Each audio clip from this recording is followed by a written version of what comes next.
Hello, my friends. Tonight we begin with thunder in the distance.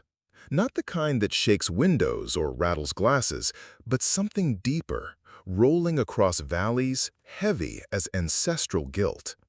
Outside your windowless hut, the wind picks up, and the dogs won't stop howling. You're already awake, but you stay still under your straw mat. You listen, because something is coming, and it isn't just the rain. You are Kiso Yoshinaka. At least that's the name the bards will use when they write about you. But tonight, you're just a tired samurai with a sword that's seen too many winters and a horse that's already limping. You're camped somewhere on the outskirts of Mount Otoko, and you're not supposed to survive the next 24 hours. Your men are stirring. You can hear the clink of armor plates, the nervous murmur of half-slept conversations. Some are praying, others are sharpening blades with the steady rhythm of resignation. The Genpei War has turned again, this time against you. You stretch, your bones complaining like old wood. The battle is near, but for a moment you don't move. You just sit there and breathe. The air smells like wet pine, rotting leaves, and iron, always iron. So, before you get comfortable, take a moment to like the video and subscribe, but only if you genuinely enjoy what I do here. And if you're watching this from somewhere unusual, I'd love to know. Post your location and local time in the comments. It's always a strange comfort to know who's listening in the dark. Now, dim the lights, maybe turn on a fan for that soft background hum, and let's ease into tonight's journey together. You weren't meant to be a hero. Not in the pretty scrolls, not in the gilded records kept by Kyoto scribes. You were born far from the courts, in a place where winters bury whole forests and summer is just a polite pause in the snow. The monks there didn't speak unless necessary, and the only thing sharper than their ink brushes were their opinions. That's where you learned to swing a sword. But even monks whisper when it comes to bloodlines. Yours is tainted by distance. Yes, you are of the Minamoto clan, but not the right branch, not the ones with lacquered fans and embroidered banners. Yours the nephew they don't invite to weddings, the cousin whose name gets conveniently forgotten when fortunes are listed. Still, something in you refused to wither. You train harder than the others, not to impress anyone, but because there's nothing else to do up here but train and remember. You remember your father's disgrace. You remember the way he was cast out, quietly, like a dog that barked too loud. You remember your mother's silence and how it said more than any cry ever could. Your first sword is a gift from a dying monk. It's not elegant, it's not even entirely straight, but it cuts.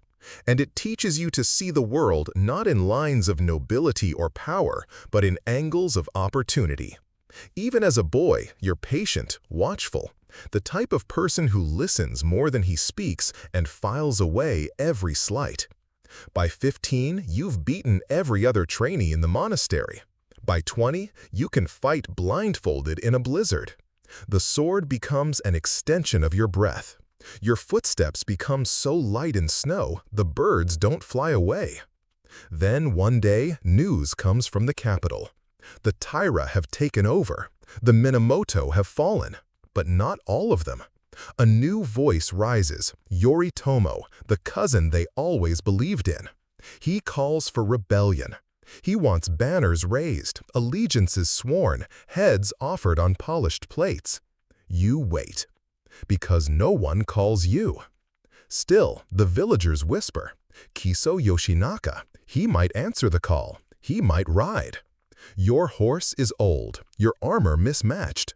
You have no land, no retainers, no calligraphy-worthy seal. But you do have hunger. And oddly enough, people start showing up. Ex-bandits, failed monks, disgraced soldiers, a fisherman with a spear he swears was blessed by a river spirit. You don't ask questions, you just train them. Historians still argue whether your first campaigns were brilliant or just bizarrely lucky. You win small skirmishes against larger foes. You take forts not with siege weapons, but with clever misdirection, dousing enemy food stores with honey to draw swarms of insects, or disguising your men as traveling monks to pass checkpoints. One tale says you survived an ambush by clinging to the underside of a bridge for 2 days while your enemies waited above. Another claims you paid a thunder priest to curse the battlefield. Lightning struck the enemy general's horse, and the rest is conveniently forgotten. Mainstream scholars mostly roll their eyes at these, but they agree on one thing. You were impossible to ignore. Not because of noble birth, but because you kept surviving. The storm builds. Outside your tent, your men light the fires. You hear the songs now, low, throaty, war chants passed down from hunters, not courts. You sit on a rock, sword across your knees, and watch the sparks float into the wet air. You're not afraid, not because you think you'll win, but because even if you lose, you've already done the unthinkable. You forced the world to remember a name it tried to bury. The fire crackles beside you as mist curls around the mountain slopes like a sleeping dragon. You're not asleep, though your men are. Most of them, anyway. A few keep watch, but even they look half-dreaming. The Genpei War is the kind of thing that leaves everyone a little ghost-like, caught somewhere between what they once were and what they're afraid to become. You didn't choose this war, not really, but it fits you like old armor, uncomfortable, necessary, and weirdly personal. You were born in exile, after all, banished before you could even hold a blade. Your father, Minamoto no Yoshikata, made the mistake of being on the wrong side of a Minamoto-Taira squabble when you were still in diapers. Not that the courts cared about diapers, they cared about alliances, dowries, and bloodlines. And your father's loyalty cost him his life. Not in some glorious poetic duel, but in a back-alley ambush somewhere near Kyoto. That's what the rumors said anyway. So your mother took you north to the snowy mountain region of Shinano, far from the whispers of the capital, but even further from forgiveness. The monks took you in, not out of compassion, but because your mother worked in their kitchens and never once begged. They respect that kind of silence. They gave you a name, Kiso, after the valley. Not quite an insult, not quite an honor, just a fact, like everything else. You weren't supposed to be a warrior. The monks thought you'd take the cloth, like so many orphaned boys before you. But you asked for a sword before you asked for prayers.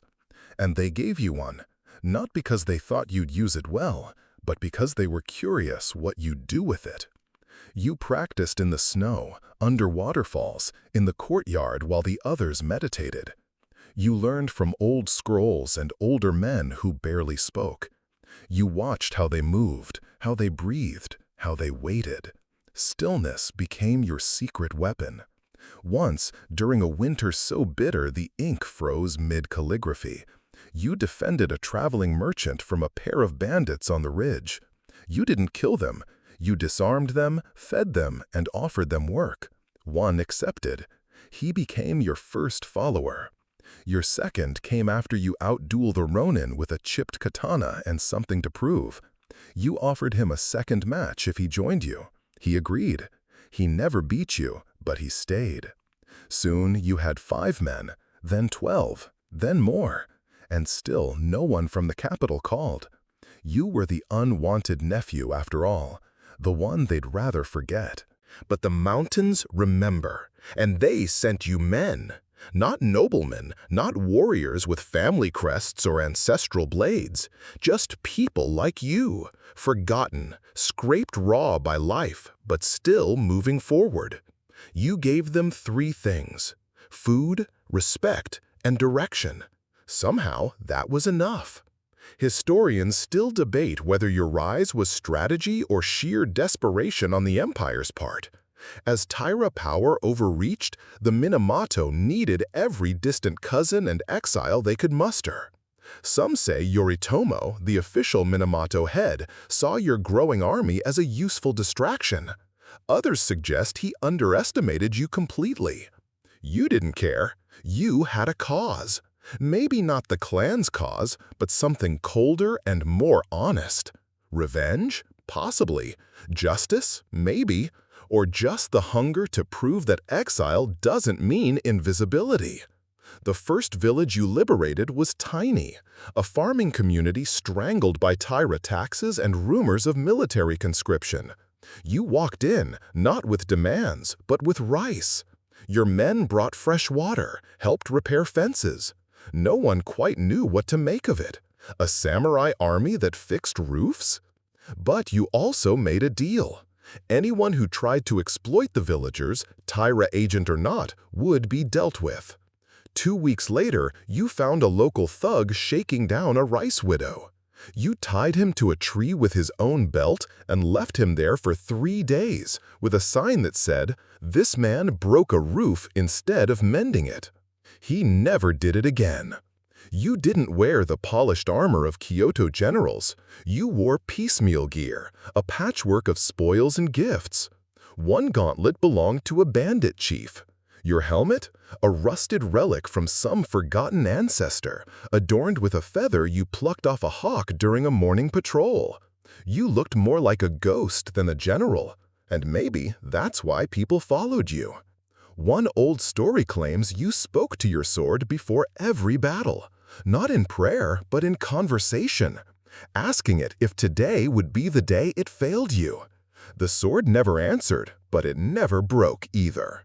In the spring of your 31st year, something changed. Kyoto began to whisper your name, not in fear, not yet, but in curiosity. Kiso Yoshinaka, the exile with a mountain army, the one who treated farmers like equals and fought like a man already dead.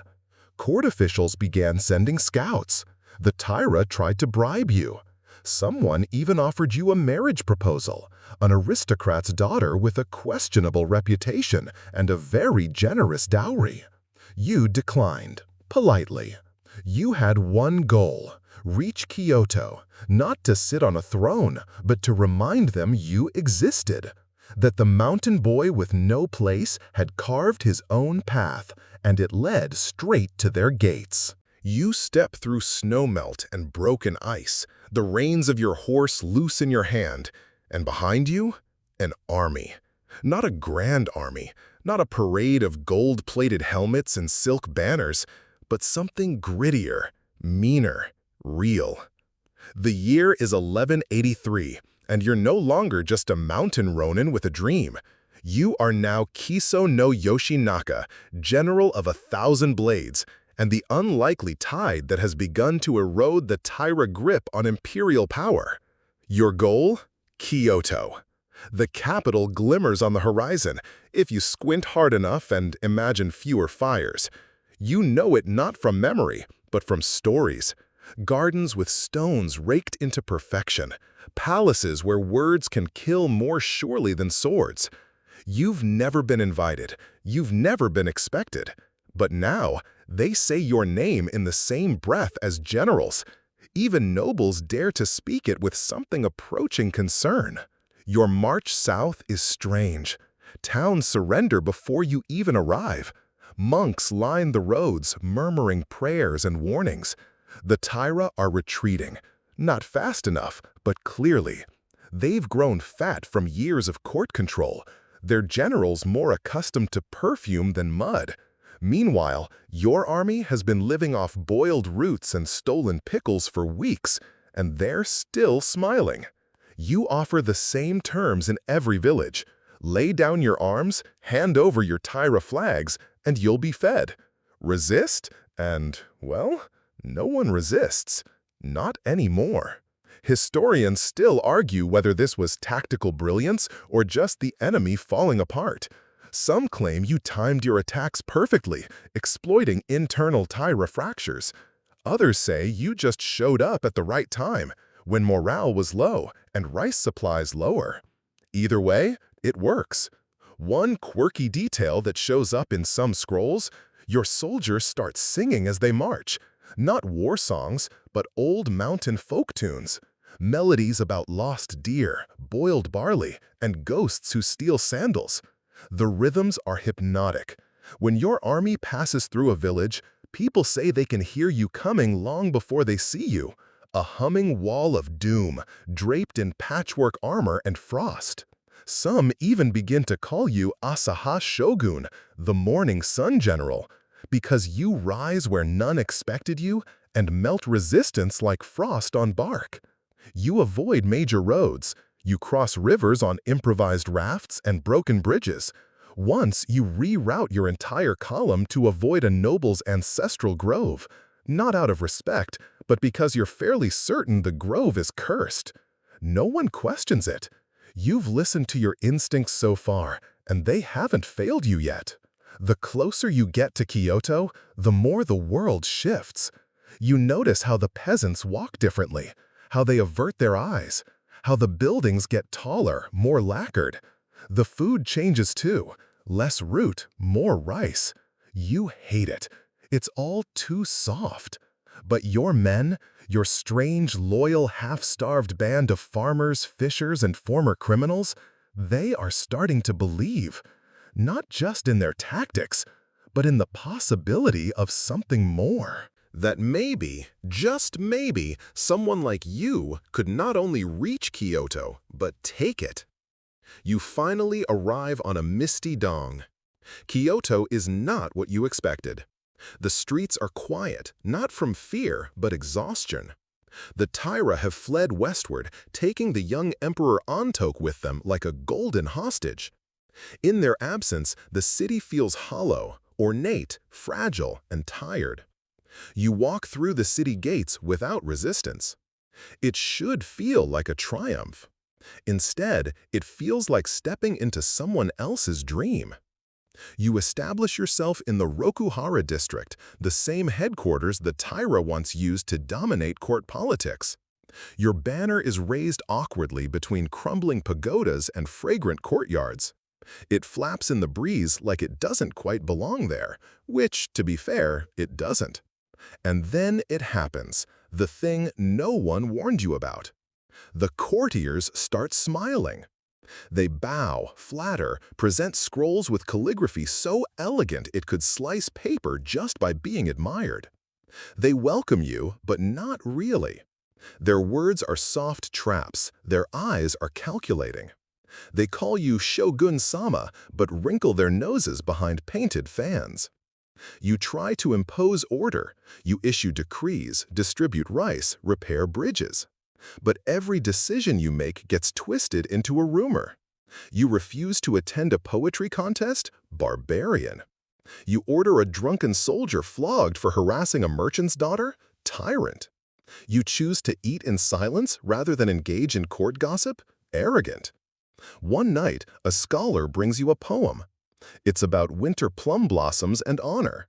You read it once, then return it without comment. The next morning, half the court is whispering that you can't read. You can, you just didn't like the poem. Still, you try. You dress in robes that make your skin itch. You sit through rituals so long you consider faking a nosebleed to escape. You even commission a painting of yourself seated before a cherry tree, stoic, poised, utterly miserable. Historians still debate whether you ever wanted to rule Kyoto, or if you only came to prove that you could. Some believe you were planning to install a new emperor loyal to your cause. Others think you were overwhelmed by the court and long to return north. One thing's certain, power, once tasted, doesn't always nourish. Sometimes it rots in the mouth. And while you play dress-up among the paper lanterns, your cousin Yoritomo watches from afar. He writes you letters, friendly enough, but they drip with a warning tone. You're supposed to be a servant of the clan, not a star. You're supposed to hold Kyoto until his forces arrive, not entertain ideas of your own. You write back with respectful vagueness, but both of you know what's really being said. The capital isn't big enough for 2 Minamoto shoguns. And only one of you has ever been good at waiting. Kyoto is velvet and vinegar. Everywhere you walk, people bow, but not too deeply. Their eyes follow you, but never meet yours. The city hums like an instrument played by a ghost, polished, beautiful, and just a little off-key. And you, Yoshinaka, are very much out of tune. At first, it feels like victory. You sleep under a roof for the first time in months. You have clean water, actual rice, even a poet assigned to write verses in your honor.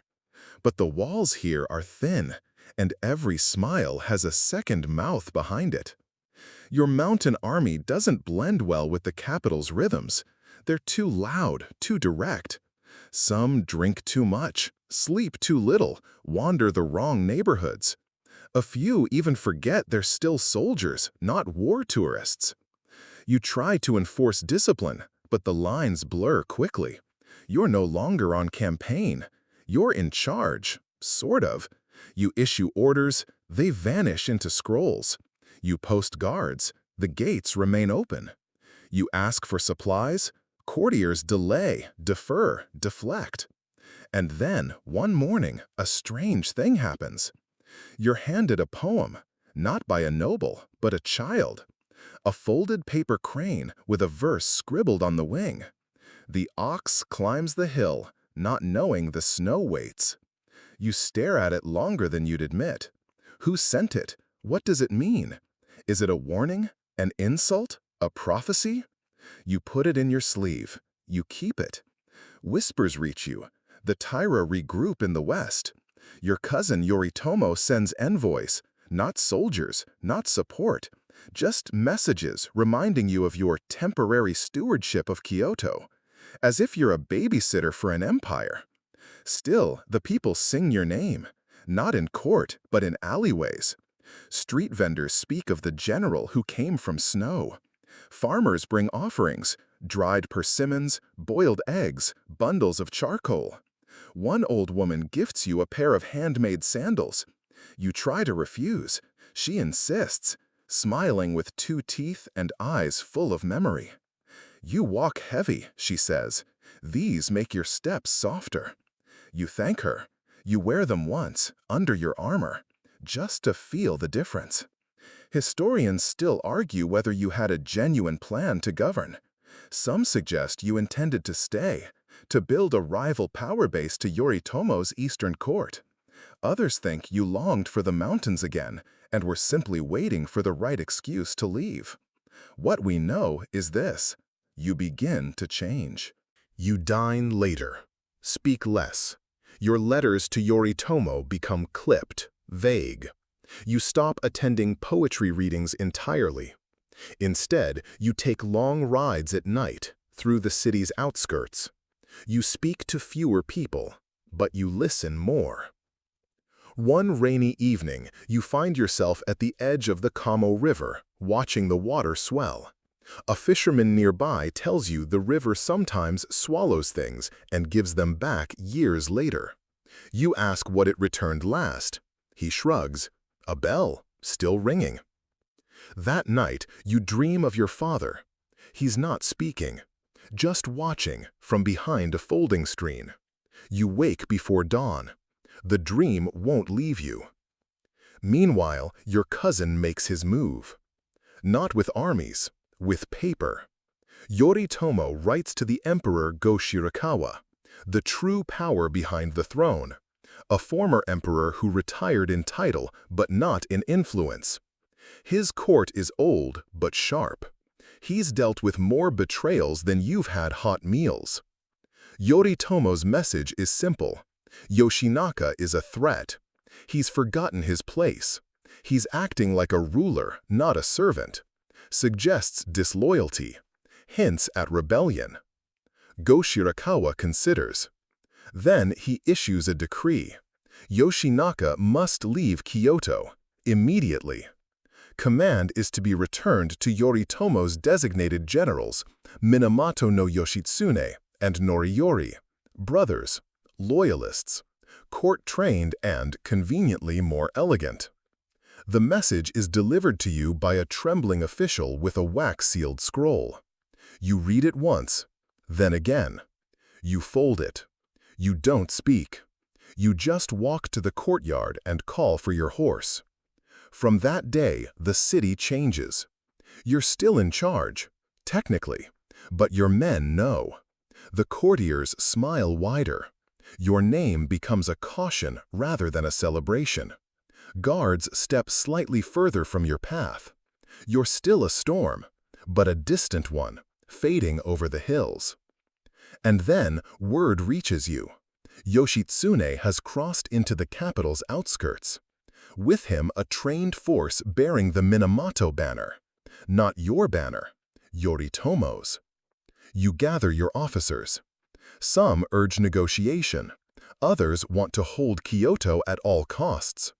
A few suggest burning it. Leave nothing for Yoritomo's heirs but ash and irony. You say nothing for a long time. Then you speak. We leave. They don't understand. This city was your goal, your proof. But you see it now. Kyoto was never yours. It never wanted to be. You ride out under moonlight. No farewell parade, no banners.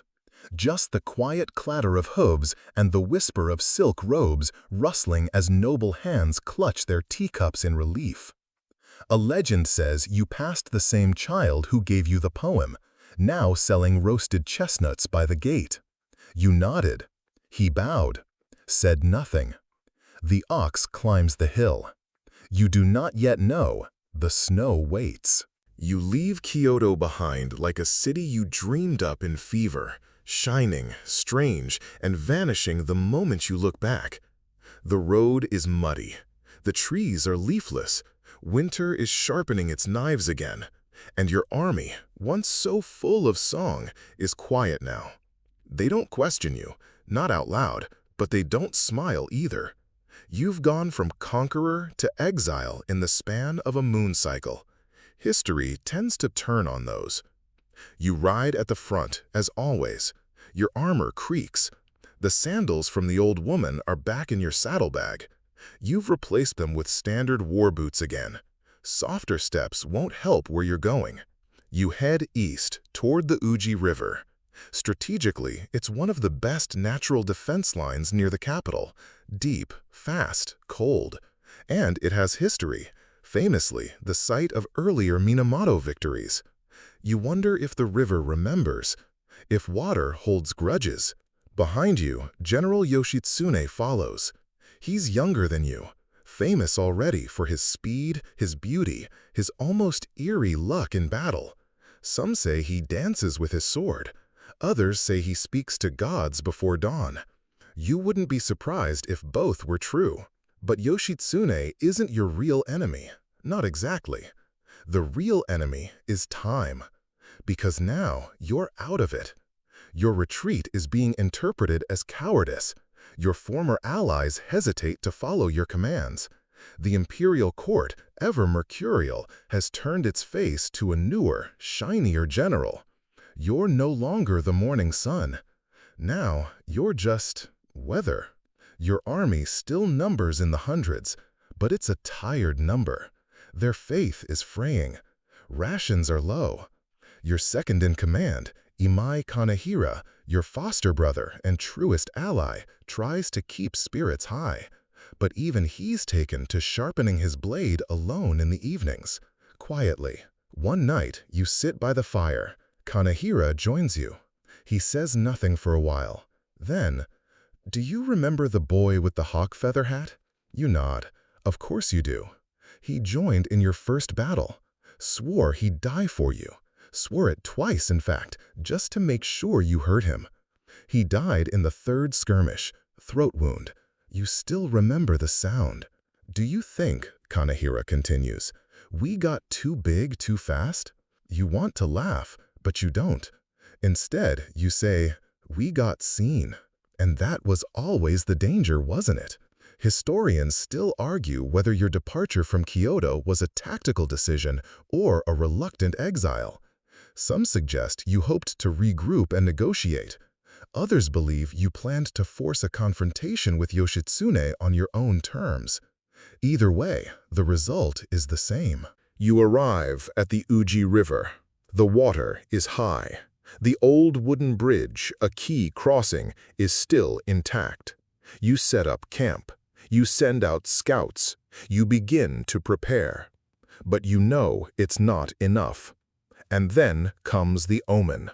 A crow lands on your saddle, not beside it, on it, stares at you, tilts its head, caws once, then takes off, flying upriver. Some of your men watch it go. Is that bad? One asks. You don't answer. You've long stopped interpreting signs. You just carry them. The next morning, a fog settles over the water. Thick, white, unmoving. You can't see the opposite bank. It swallows sound. Your army waits, half-breathing. Then the drums begin. Not yours. Yoshitsune has arrived. And he isn't waiting for the fog to lift. He charges. But not over the bridge. No, he sends his cavalry through the river itself. The water is ice. Deep, fast. But somehow, impossibly, his riders begin to cross.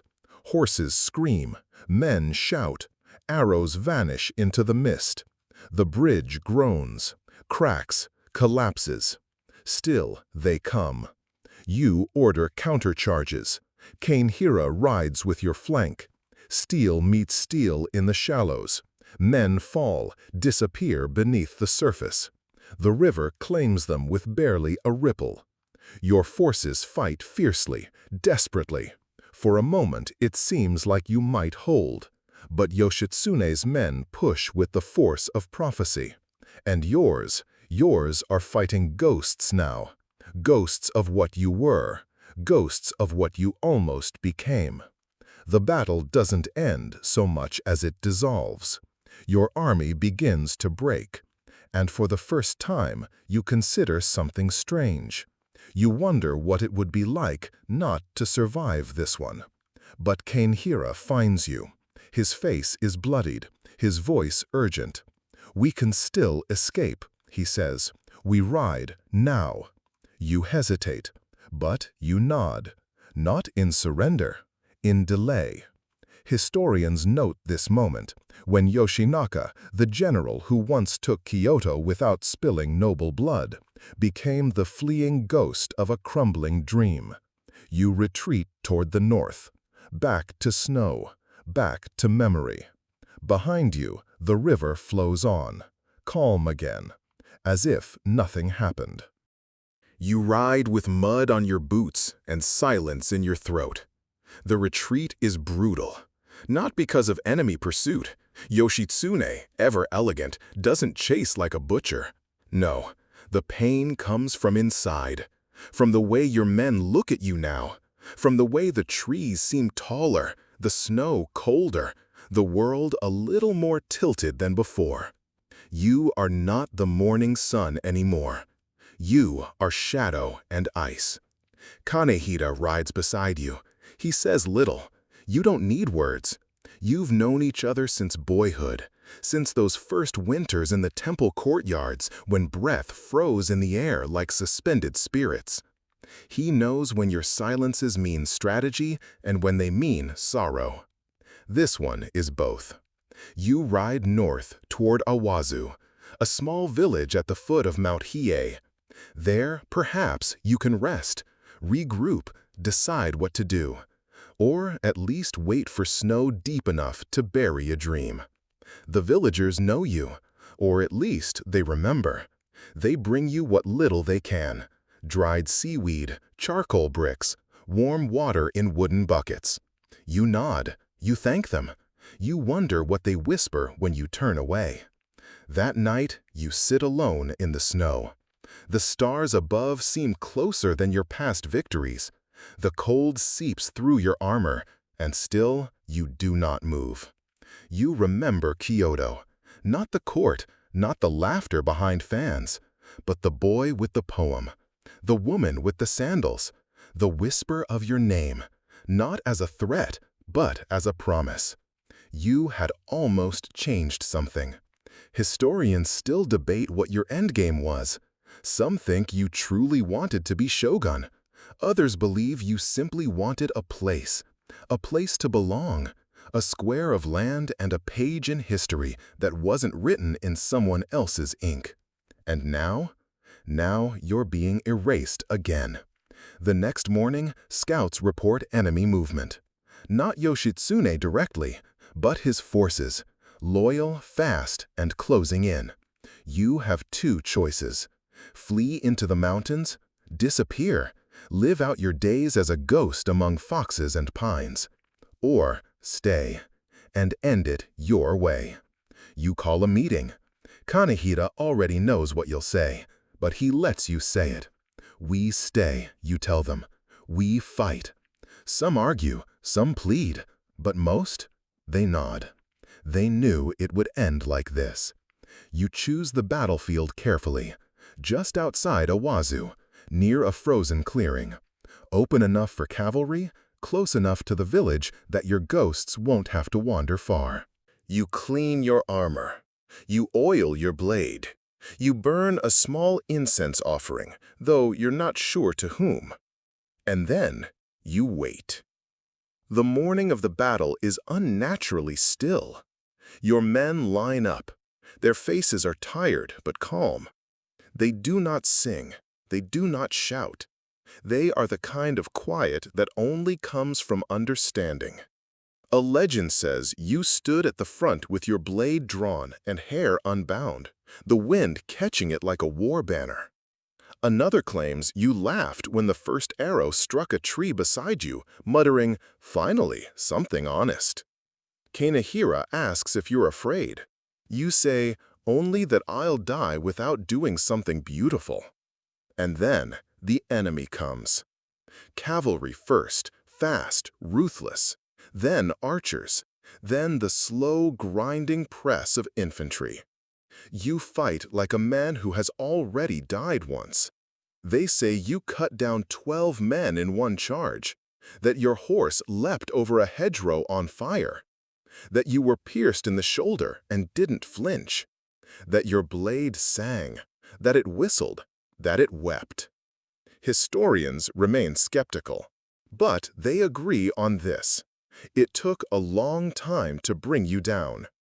You fight until your sword breaks. Then you fight with the broken half. Kanehira, seeing the end, pulls you back behind the line. He insists. For the first time, you let him. He leads a final charge to buy you time. And then, when all else is lost, he commits the ultimate samurai act of loyalty. Seppuku on the battlefield, facing the enemy, with a broken spear shaft clutched in one hand and your name on his lips. You hear the horn sound as he falls.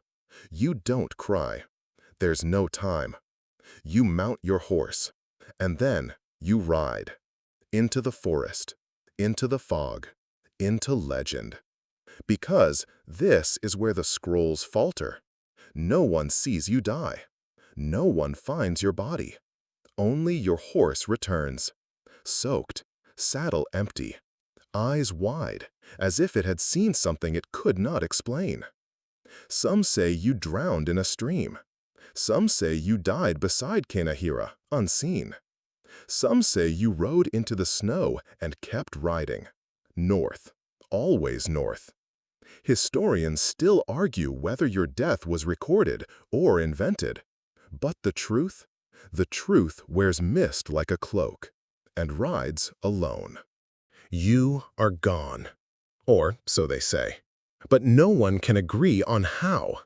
The battlefield is picked over, blades collected, bodies counted, names whispered and scratched onto scrolls.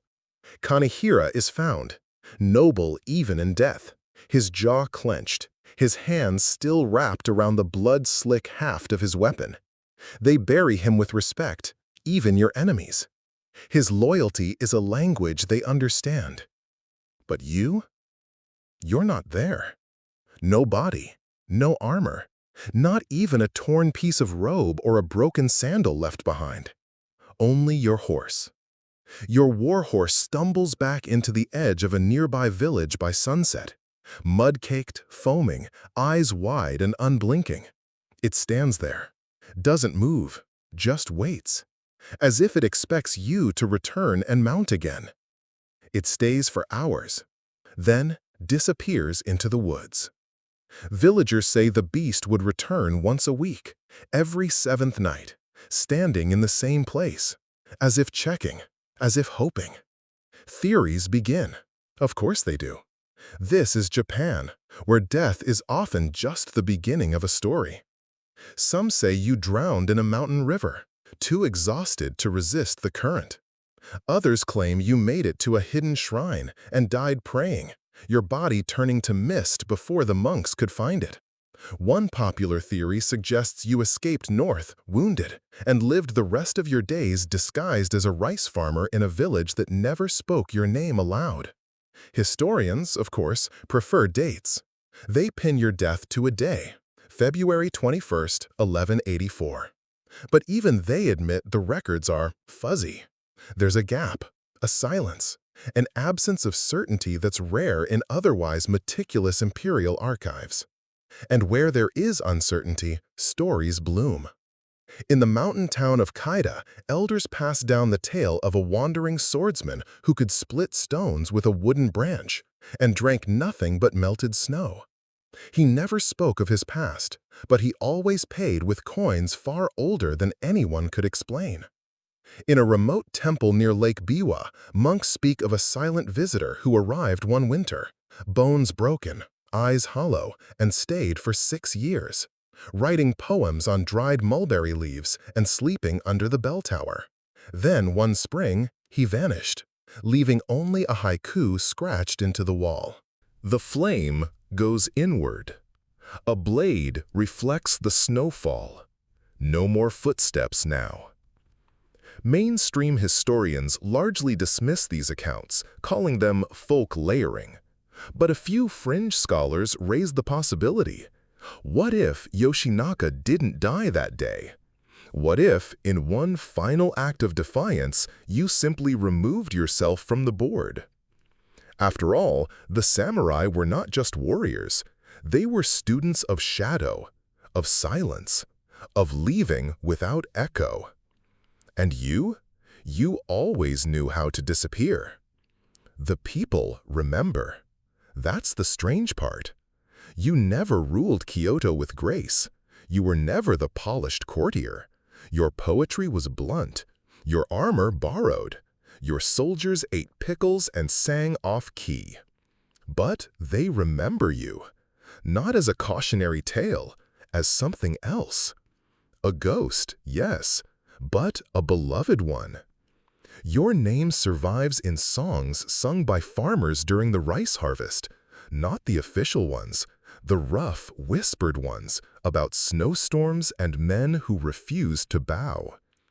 In children's games, there's one called Yoshinaka's Escape, where one child pretends to be a horse and the other must vanish before they're found again. No one quite remembers when the game started. In kabuki plays, you're sometimes a villain, sometimes a fool, but more often a tragic hero. Misunderstood, misaligned, misused, and always gone too soon. There's even a shrine in Nagano that claims to house your final armor. The helmet is cracked, the chest plate scorched, but no one can verify it. The shrine's caretakers simply smile when asked. They say, "He visits sometimes, in the wind." You become less a person, more a pattern, a cycle, a warning and a comfort. A man who rose from exile, touched the sky, and walked away rather than let it cage him. And every time a young warrior hesitates before ambition, they think of you. Every time someone asks, "What if we just left?" your name is whispered. Kiso Yoshinaka, the samurai who refused to die. The mountains hold memory the way rivers hold secrets, slowly, patiently, without explanation. And so the mountains remember you. Centuries pass. Dynasties rise and fall. The Genpei War becomes chaptered and footnoted. Your cousin Yoritomo wins his title, shogun, and builds the Kamakura shogunate that will define an age. Yoshitsune, your brilliant rival, becomes both a hero and a hunted man. His ending is dramatic, well-documented, and undeniably tragic. But you? You linger.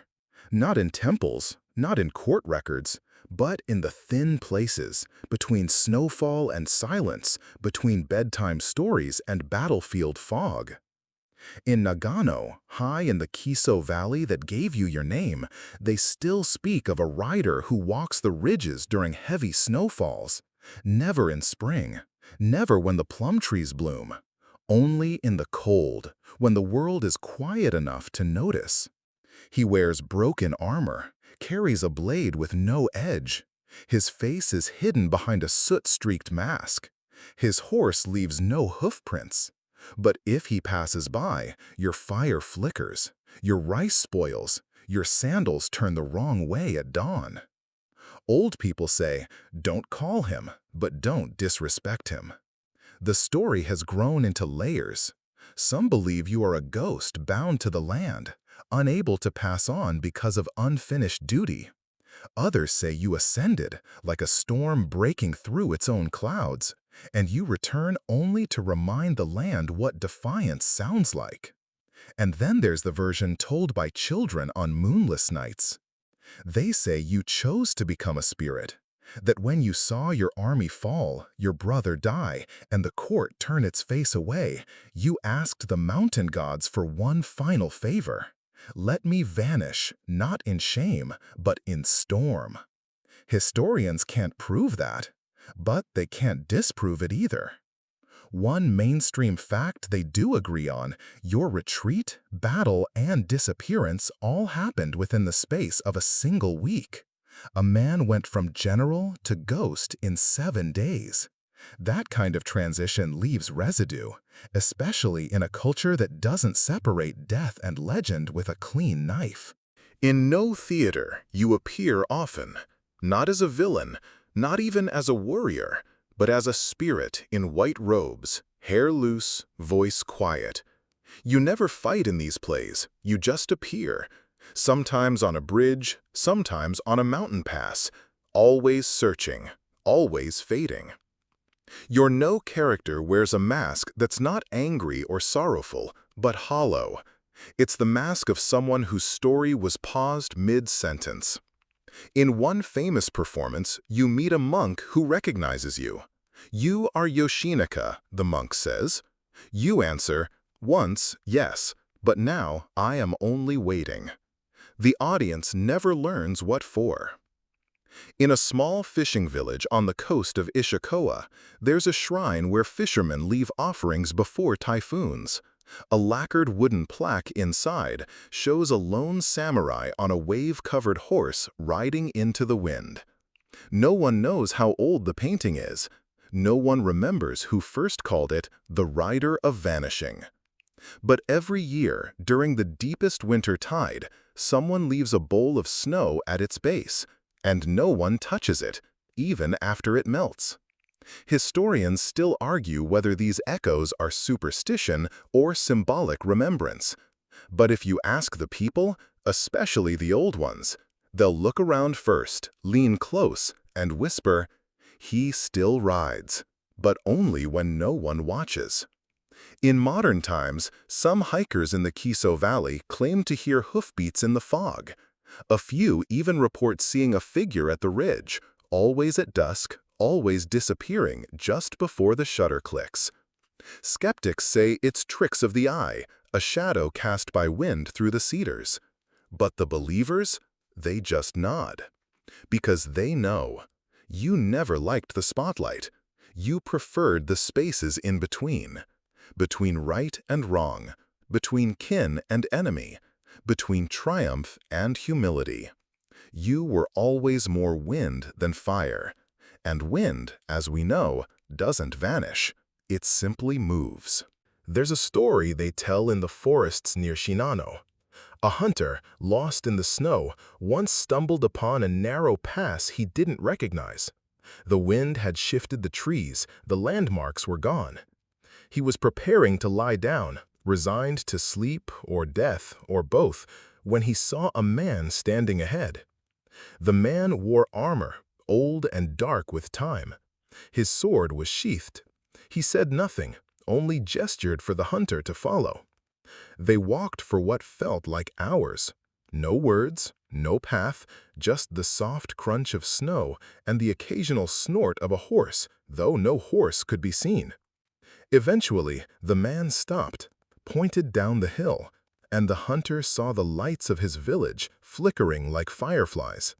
He turned to thank the man, but he was gone. That's the story. They say the man had long hair tied back with a hawk feather cord. They say his footprints never appeared in the snow. You've become that story, Yoshinaka, not because you asked to be, but because people need you to be. The samurai who did not betray. The ghost who guides, not haunts. But this isn't just folklore. You are also ink. You live in scrolls and woodblock prints. Artists render you not in gold like court nobles, but in deep indigo and blood red. Your stance is always ready, but never arrogant. Your eyes, when visible, are drawn slightly downcast, not in shame, but in reflection. In the Heike Monogatari, the great war epic that preserves the Genpei War for posterity, you are portrayed with a complexity most warriors never receive. Not a villain, not quite a hero, a tragic fulcrum. You rise too fast. You love too deeply. You die too beautifully. There is one episode where your final charge is described in detail. How your cloak flew open like wings, how your blade shone like moonlight over water, how the enemy hesitated just for a breath before the chaos began. Of course, this scene is poetry, but sometimes poetry tells the truth better than facts. Historians debate the reliability of these accounts.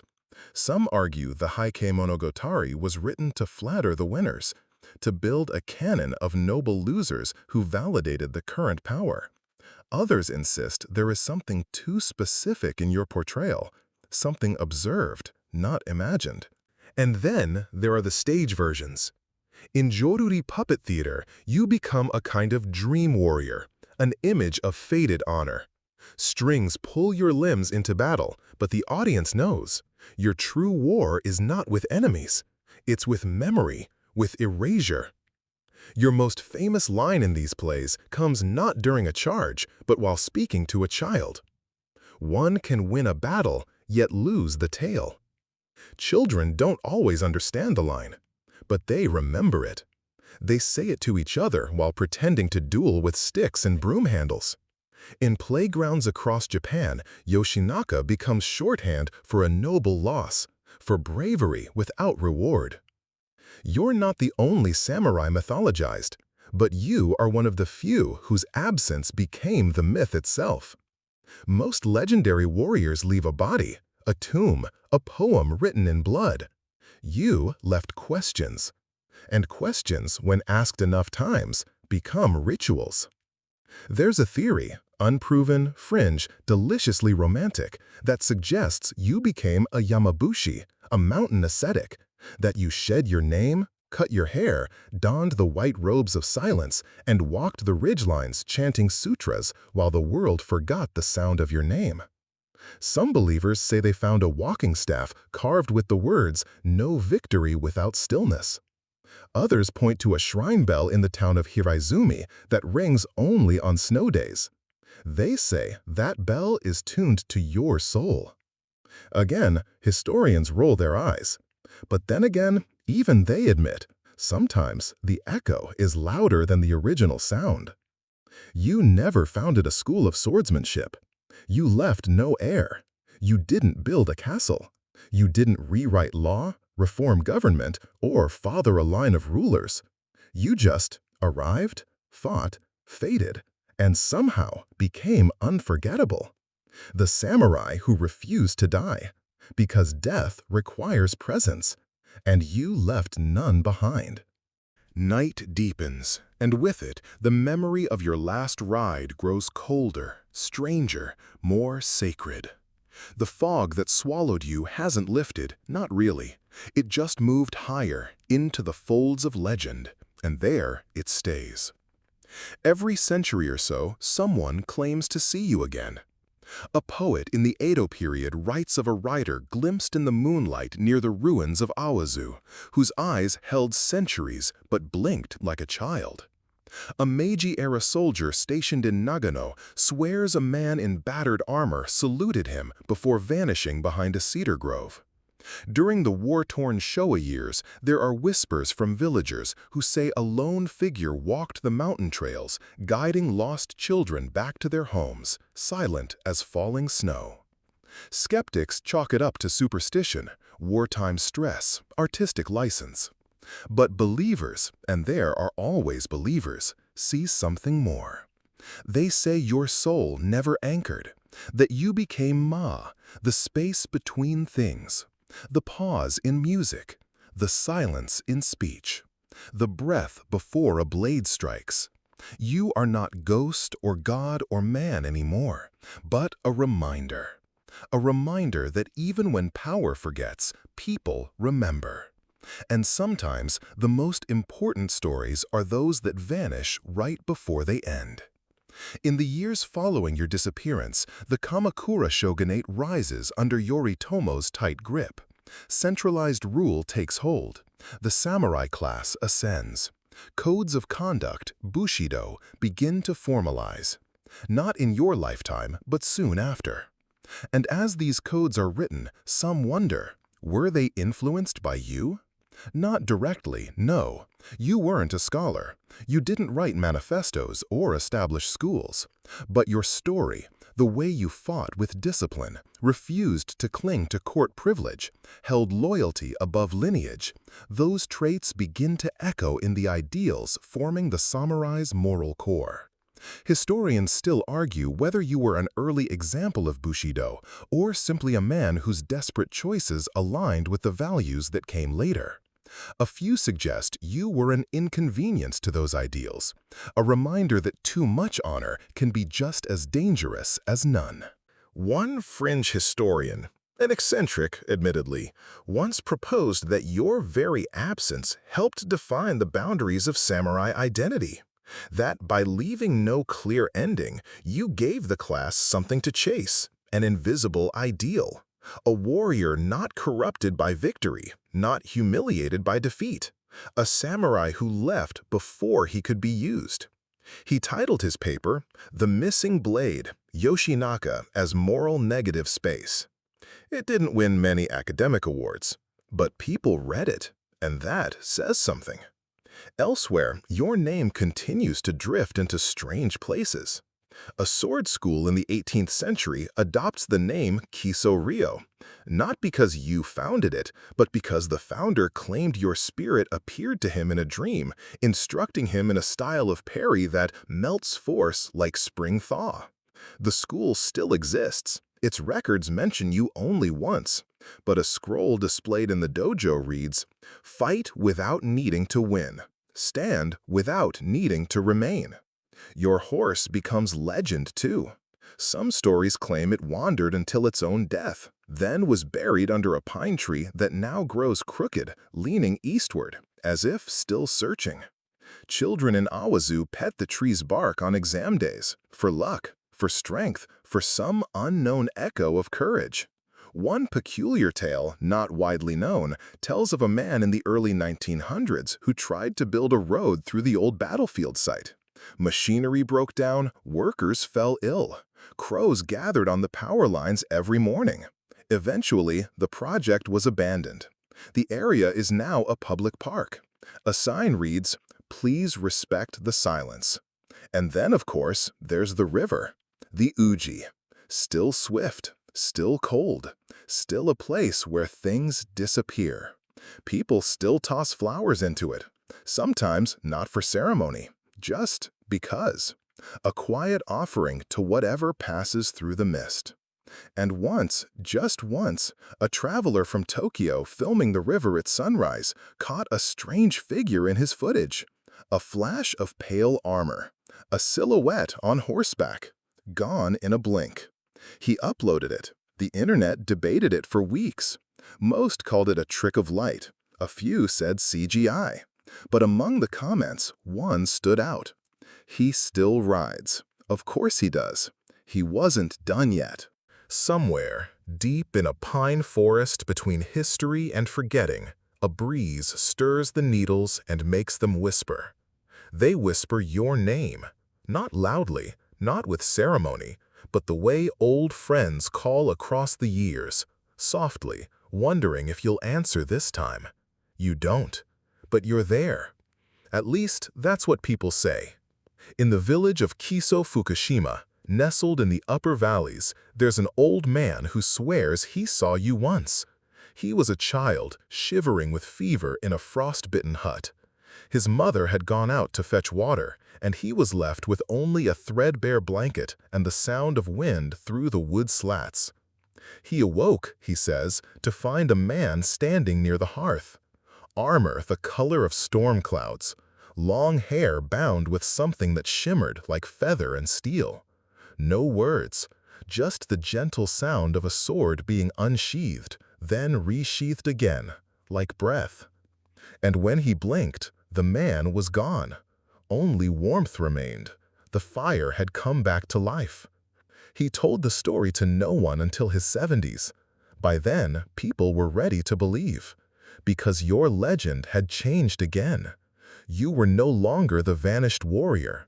You had become the guardian of thresholds, a spirit of passage, the one who visits when people are about to give up, when they are on the edge of something final.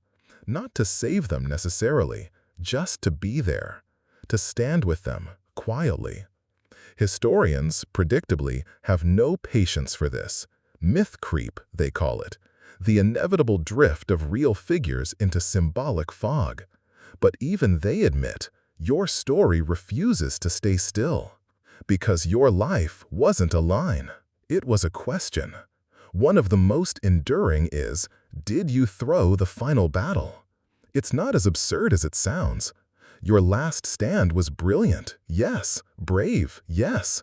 But your retreat? Your delay in defending key passes?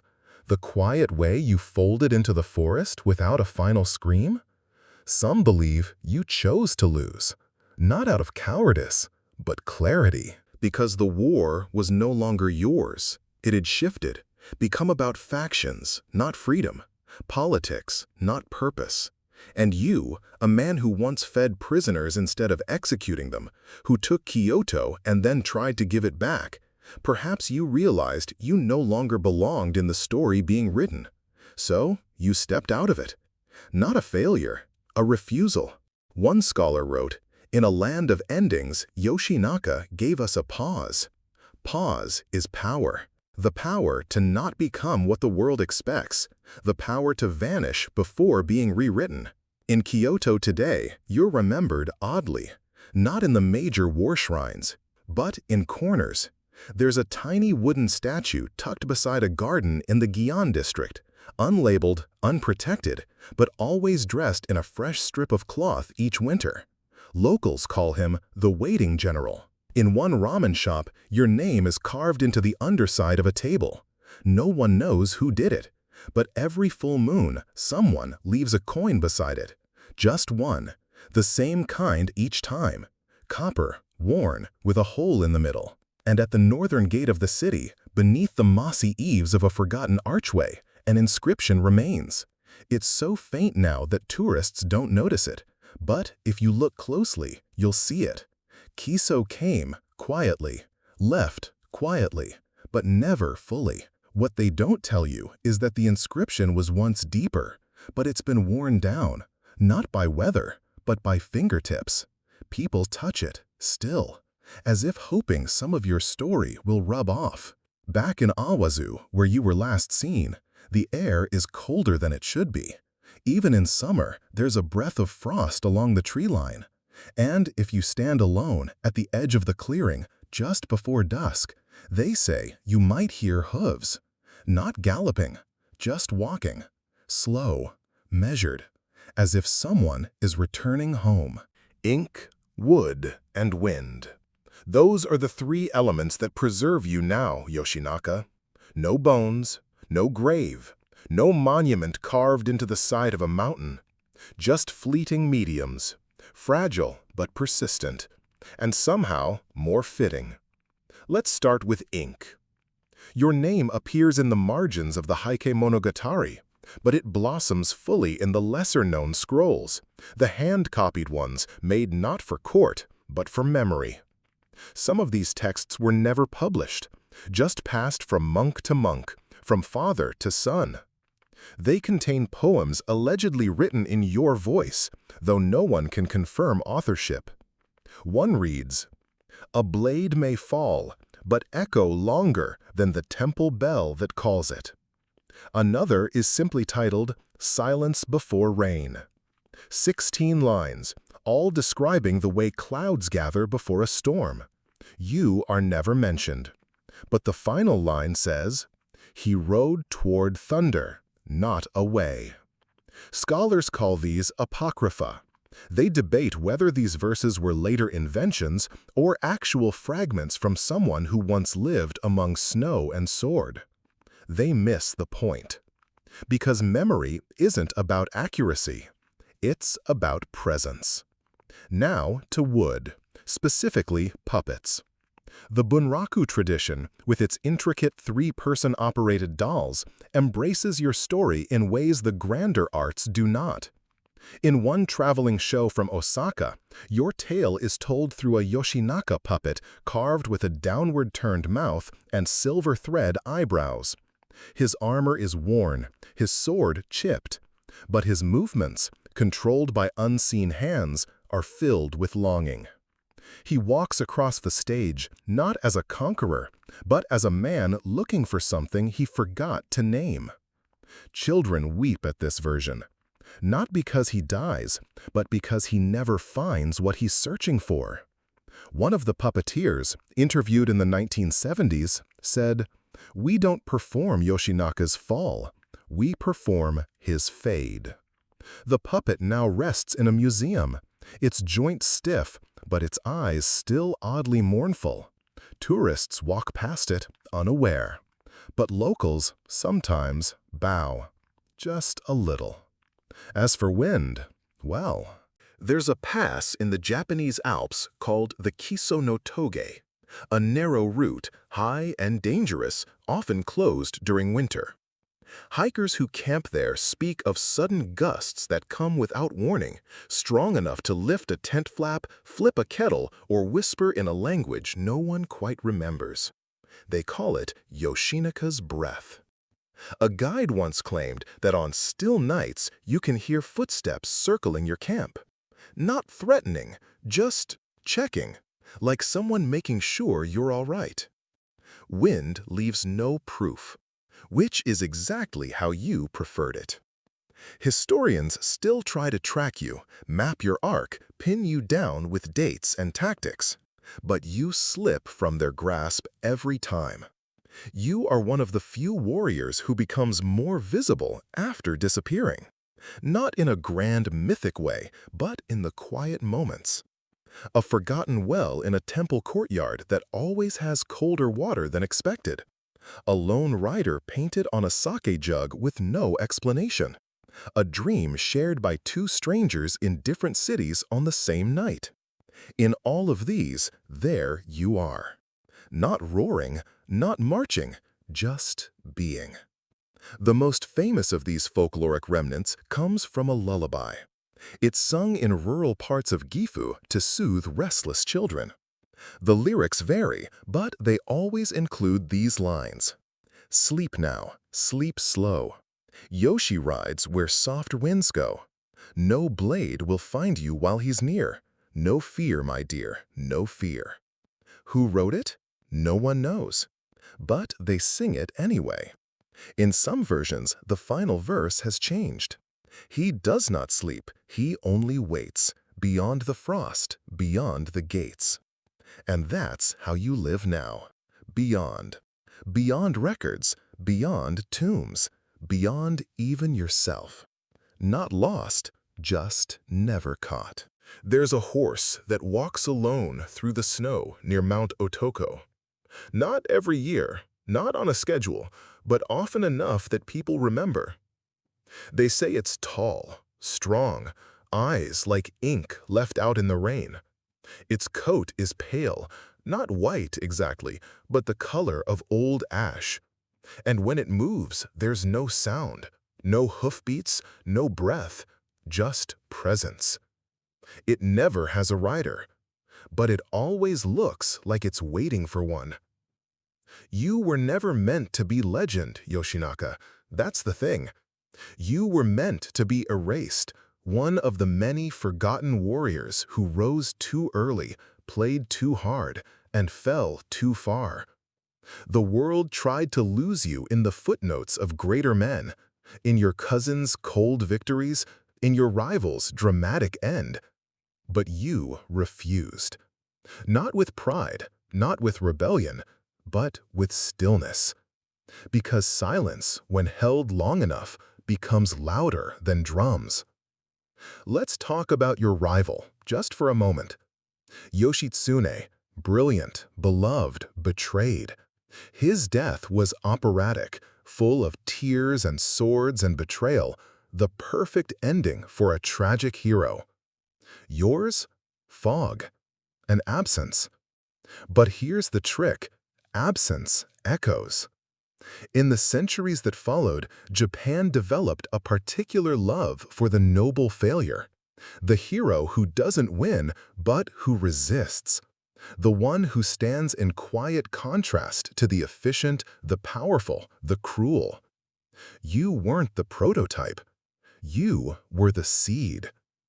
Modern literature has taken you up in strange ways. A 20th century novel recasts you as a wandering cook hiding in plain sight among inns and mountain lodges. His food is always simple, always restorative. He never charges money. He never stays more than 3 days. The final chapter shows him watching a distant battlefield from a cliff, whispering, "Not again." No name is ever given, but the readers know. A popular manga series in the 1990s used your life as the blueprint for a protagonist, a samurai who travels Japan righting forgotten wrongs with no banner and no past. The artist admitted he was inspired by the idea of a man who leaves a story just before it finishes. Even video games haven't left you alone. In one historical RPG, a hidden quest allows players to find your last campsite. If they choose not to loot it and instead leave incense, a mysterious warrior appears to aid them in the final boss fight. Wordless, powerful, and gone by sunrise. The game never names him, but fans call him the Quiet One. You don't need monuments anymore. You're carved into the culture in ways even emperors envy. Still, the formal historians try to box you in. They write papers, annotate your letters, few as they are. They analyze the terrain of your battles, map your strategy, debate the length of your final campaign. They speak of logistics, supply lines, failed communication with Yoritomo. All valid, all real, but they miss the most important part. You didn't just vanish from a battlefield. You vanished from expectation. You were supposed to lose badly. You were supposed to beg, or betray, or die on your knees before the cousin who resented your rise. But instead, you said nothing. You rode into a storm and never came back. And in doing so, you left a wound in the story, a scar the nation could trace its fingers across, a gap that couldn't be closed, so it had to be honored. That's why your story still matters. Not because you won, not because you lost, but because you refused to finish the way they wrote you. Back in the Kiso Mountains, there is a tiny, hidden path known only to local hunters and old monks. They don't speak of it, but they call it Yoshinaka's Trail. It leads nowhere important, just to a high ridge where clouds roll across the valley like waves. Sometimes a single footprint appears in the snow. Just one. No others. No direction. Like a marker in the wind. A breath. A pause. A samurai who kept walking. You were never enshrined, not officially. No temple bears your posthumous Buddhist name. No national day is marked with your crest. You are not a government-approved hero, and yet, somehow, you remain. There is a small shrine hidden in the woods near Lake Suwa, far from any tourist route. It doesn't even have a sign, just a stone gate half buried in moss and a wooden box nailed to a tree where people leave folded slips of paper. Wishes, they say. Each one begins with, "To the one who disappeared." Not the one who died, not the fallen general, just disappeared. On certain misty mornings, elderly caretakers sweep the shrine steps and say nothing. They light incense, arrange stones, and hum lullabies that have no lyrics. If you ask them about the shrine's purpose, they'll offer tea and change the subject. That's how memory works here. It protects itself. Elsewhere in the country, you're an open secret. Your image, unofficial, unlicensed, appears in roadside stalls as a charm for safe travel. A small wooden tag carved roughly in the shape of a mounted warrior. No face, just wind-blown robes. Travelers buy them not to honor you, but to join you in some quiet way, as if walking roads that might intersect yours. One Tokyo designer once said, "He's the patron saint of getting lost with dignity." Your name, Yoshinaka, has become shorthand among certain students for the answer that should be right but isn't. A clever solution that doesn't match the test key. A brilliant paper that earns a C because it didn't follow the format. I got Yoshinaka'd, they say, with a tired laugh. Somehow, even that is a form of reverence. Because the truth is, you refused to bend to structure. You made your mark by not marking anything. Historians still wrestle with this. They like structure. They need beginnings, middles, and ends. Your life breaks that rhythm. It starts like an exile's tale, swells into an epic, then dissolves into snow. There's a theory in classical literature known as the anti-arc, a character who moves not from weakness to strength or from ignorance to wisdom, but in a spiral. Forward, yes, but with turns, reversals, refusals. You are their perfect case study. You gained everything, then gave it back. You won, then walked away. You were honored, then erased. And each time, instead of protesting, you just shifted, like wind in a pine forest. Hard to see, impossible to hold, but always present. There's one story that never made it into textbooks. A tale passed down in a village near the old battlefield site at Owazu. A child once wandered off into the trees during a festival. The whole town searched. Hours passed. Panic set in. When they finally found her, she was sitting calmly beside a fallen log, feet dangling in a stream. She said a man had found her. He had long hair, tied back, wore robes that shimmered like smoke. And when she cried, he didn't speak, just handed her a rice ball and pointed toward home. When asked if she could recognize him, she simply said, "He had sad eyes, but they were kind." A local teacher heard the tale and smiled. "Ah," he said, "that was the samurai who didn't die." Of course, no one believed her.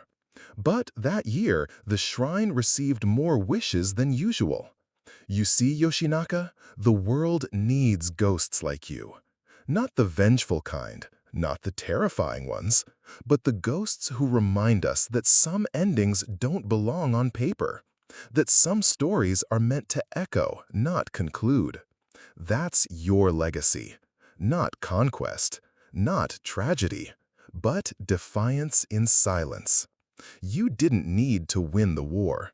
You became the question no victory could answer. The years roll forward, and with them, the fog you vanished into only deepens. Not into obscurity, but into mystery. You're no longer just a historical figure, you're a signal, a tone, a name that causes heads to tilt and brows to furrow, as if, somewhere, a half-remembered dream is being replayed. Your life has become one of those truths that doesn't quite behave, too blurry to be a fact, too persistent to be fiction. In certain circles, quiet, scholarly, eccentric, you've become an obsession. There's a poet in Kamakura who spent decades writing only about you. Each volume a variation on your disappearance. One imagines you as a spirit dwelling in an old temple bell, unable to speak except through vibration. Another sees you reborn as a cherry tree that blooms out of season, shedding petals during blizzards. The poet's latest piece simply begins, "No one saw the writer leave, but something was missing after." There's a professor in Sapporo who insists your story reflects an early Japanese rejection of political finality. She lectures under the title, "The Vanishing Hero, Narrative Incompletion in the Samurai Imagination." Her students joke that she talks about you more than her own children. And then there's the artist in Kyoto who paints only silhouettes. Her most famous canvas shows a battle in the snow. Hundreds of tiny warriors, each painted in fine detail, except for one right in the middle, whose shape is only an outline, empty, unpainted. It's titled, "Kiso Was Here." Even outside of academia, you slip into modern consciousness. Writers borrow your story to speak of quiet rebellion. Musicians reference your name in lyrics about isolation and control. A particularly moving stage play retells your final days as an allegory for artistic integrity in the face of public expectation. In it, you are not a general, but a calligrapher who walks away from court just before completing his masterpiece. When asked why, he says, "Some things are truest before they're finished." The audience never claps loudly. They sit in stillness, like they're waiting for you to return. This is your legacy now, Yoshinaka. You exist between interpretations. Your myth, like your life, resists clean framing. Even the old historians, those devoted to footnotes and lineage charts, have conceded that you're peculiar. One journal article called your arc a rare case of heroic ambiguity. Another, more cheekily, called you the samurai who rage-quit history. But not out of spite, out of clarity. Because maybe you saw where it was all heading, the power struggles, the brother-killing brother future of the Minamoto, the cold bureaucracy of the shogunate. Maybe you felt that to survive was to become something else, a clerk, a symbol, a tool. And you had no interest in that. You left instead. Let the others win. Let them carve their names into stone. You would settle for something less grand and far more permanent. Memory. Not the official kind, not the written scrolls with imperial seals, but the felt kind. The kind that's passed in stories told beside fires. The kind carved into wooden spoons and roadside stones. The kind whispered between travelers and chanted in temples that don't show up on maps. You're part of that now. In a northern village, children toss pebbles into a stream and say your name to see how many ripples it makes. 1 ripple, a peaceful year. 2, a new friend. 3, an unexpected journey. They don't know where it comes from, but they never skip the ritual. On certain nights, monks say prayers not for your soul, but with it, as if you're still walking, still listening, still somewhere in the trees, one step ahead of the story, eyes half closed, waiting for the wind to shift. You are the sound before snowfall, that hush just before the flakes begin, the one that makes the whole world hold its breath. That's where you live now, Yoshinaka. in that stillness, in that pause. The battlefields are grasslands now. Children run where men once fell. The Uji River still flows, but no one remembers where the bridge once stood. Kyoto bustles with neon and noise. But if you walk its quieter paths, where moss creeps up stone lanterns and rainwater pools in forgotten courtyards, you might still feel it. That sense, that pull. Not grief, not triumph, just you. The samurai who said nothing, who left nothing, and in doing so, left everything. Legends don't always grow louder over time. Most fade, erode, chip into cliché. But you've done something harder. You've softened, deepened, slipped gently into the grain of the nation's soul. You're not a national treasure. You're a national ghost. And that's better. Because ghosts don't need footnotes. They need room. And you've always made space by stepping aside, haven't you? They still teach the Genpei War in schools. They still mark Yoritomo's name in bold print. They build statues to Yoshitsune. But when your name comes up, if it comes up, it's with a pause, a breath. Even teachers struggle to explain you. Yoshinaka was different, they say. He took Kyoto but didn't keep it. He won but didn't stay. And students nod, as if that makes perfect sense. Because deep down, they recognize something familiar in you. The urge to prove yourself, the sting of being left out, the burn of brief glory, the ache of walking away before the story is finished. Not because you lost, but because you refused to be used. You are not the cautionary tale. You are the after-image, the shadow that teaches light, the rumor that comforts people when they feel forgotten, when they feel they were almost great, but weren't allowed to be, when they know they don't quite fit the mold, and never really wanted to. You are theirs, and you always will be. Even now, somewhere on a distant hillside, a young traveler ties their boots tighter, adjusts their pack, and walks into the fog. They're not following a trail. They're following a story. Yours. And just as they think they're lost, completely, hopelessly lost, they feel it. The air changes. The wind stiffens. A figure moves between trees. And maybe, just for a moment, you ride again. Not to fight, not to conquer, but to show them there is a way through this. Even if the map doesn't say so. Even if no one believes you're still here. You are. You've always been. You are the rider who never dismounted. The name that was never buried. The whisper in the snow. So now, dear friend, let your eyes close. Let the river of this story carry you gently toward sleep, like the current that once swallowed a general and returned only a legend. The battles have ended. The swords are quiet. The horses rest in soft meadows, their saddles long since untied. And you, who walked beside Yoshinaka through frost and fire, through silence and myth, have earned your rest too. In the distance, the mountains fade to blue. The trees no longer whisper questions. They simply sway, calm, knowing, like they've seen this all before, like they'll see it again. No one knows for certain where he went, but maybe that's not the point. Maybe the not knowing is the gift. Because we need mysteries that keep us curious. We need ghosts who don't frighten, but guide.